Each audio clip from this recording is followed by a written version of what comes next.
Deutsch für Krankenpflege. Guten Morgen, haben Sie gut geschlafen?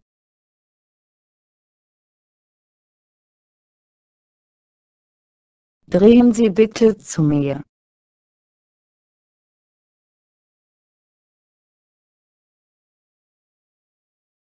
Drehen Sie bitte zur andere Seite.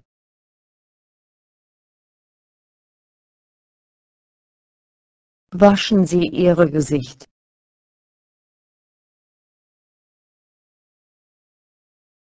Wollen Sie aufstehen?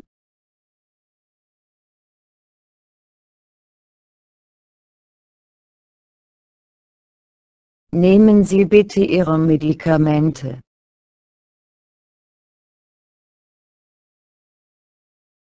Deutsch für Krankenpflege.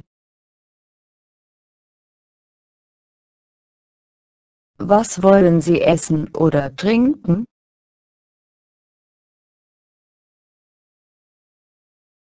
Gehen wir in Toilette?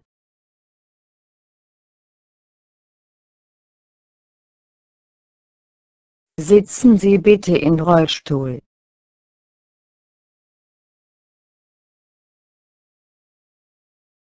Aufstehen, bitte.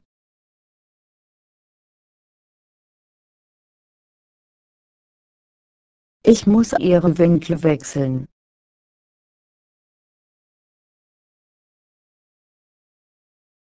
Ich soll Ihnen rasieren.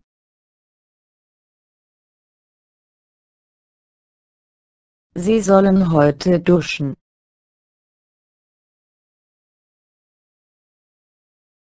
Deutsch für Krankenpflege.